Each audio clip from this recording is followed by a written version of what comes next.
Rev Dore, teaching religious science, which is the teaching of the science of mind from Sarasota, Florida. Today, why is this happening to me? Is there anybody out there in Cyberland or YouTube land who has not said, why did this happen to me at least one point in your life?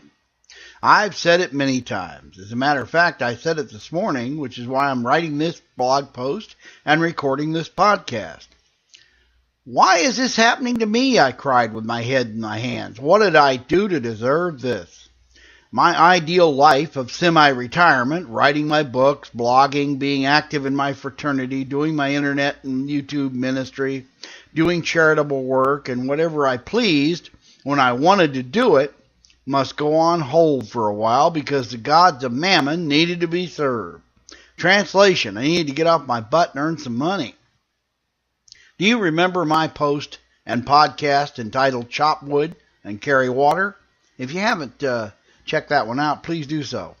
In it, I pointed out that even the most spiritual of us must keep a roof over our heads and food on the table. Even the Dalai Lama has somebody paying his rent and supplying his food. Metaphysics alone would not sustain life. We just had to earn a living, and we might do it with our consciousness, which is the least effort, but still, somehow or another, we have to earn it. Well, I decided to read my own blog post and do it.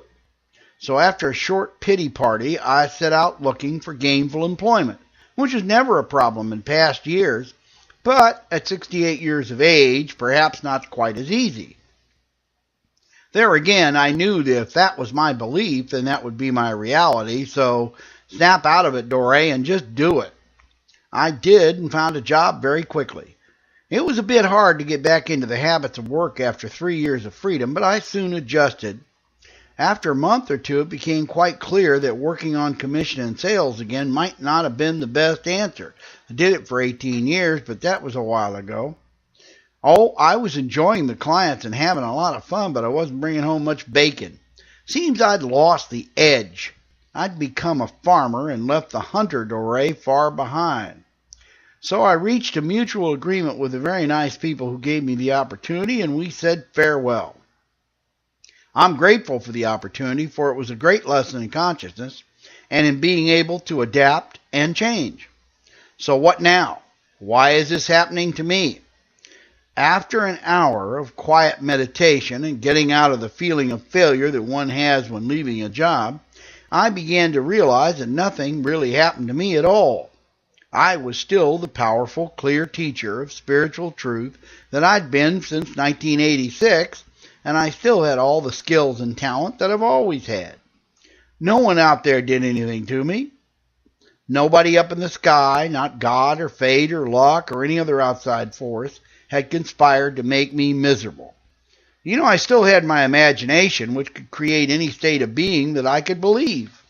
And if I could believe it, then I knew it was achievable for me. What you can conceive of, you can achieve. I still had a strong will which would refuse to allow me to fail. I would persevere until I could change the inner state of my mind, which is what is projecting the current facts of my life. You know, your mind is like a movie projector that projects the movie of what's going on inside of your spirit, soul, and mind right on the screen of your life, and that's called your reality. When you learn that, you learn a great lesson of life.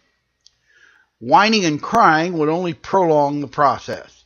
So, Dore, get up and get going. Fiddling with outside effects aren't going to do it either. You got to get the cause to fix anything. And this is a spiritual problem, not a financial one. The finances are only a reflection of a glitch in my inner conversation. Inner conversation means you self-talk, what you say to yourself, and it's the most important things you'll say all day, so be careful what you say to yourself.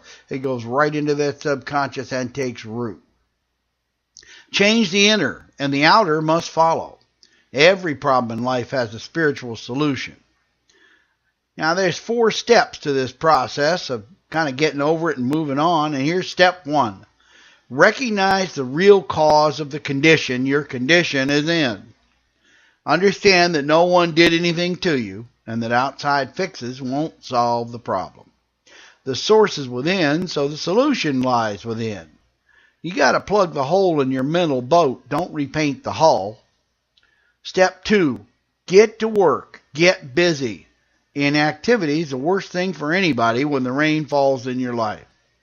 Write, get out of the house, work in your garden, clean the house, see people, be open to new ideas and new ways of producing what you need in your life. Activity will attract what you need and want to you. Moping about the house and feeling sorry for yourself will repel people and opportunity like citronella repels mosquitoes. Open your mind and heart and ask the indwelling God for direction. You're not alone ever. Remember, ask and it shall be answered unto you. So don't try to go it alone. Get help. It's there for the asking. Step 3, know that this is not personal. No one's out to get you. Nobody did this to you. You created this with your thought, your words, and your actions, either taken or not taken. Some of the biggest mistakes we make are not doing things we knew we should have done. You are the author of this mess, and you're the only one who can get you out of it. You're not a victim. I know it sometimes feels like you're a victim, but that's just a wounded little child within coming up in your mind. Put the child to bed, because it isn't the truth about you. Remember, very few things in life are really personal, because most people are too absorbed with themselves and their own life to worry about you. Step 4, see this time of your life as an opportunity, a blessing, rather than a curse or an obstacle. This is the time when the whole button comes off your life, when things can really open up for you and new opportunities are there for the taking. You've got the whole world in front of you. The possibilities are endless. You're not stuck in a job anymore. You're open to all possibilities. This is a good time if you look at it that way. Look forward. Give no thought to what's happened or what caused it.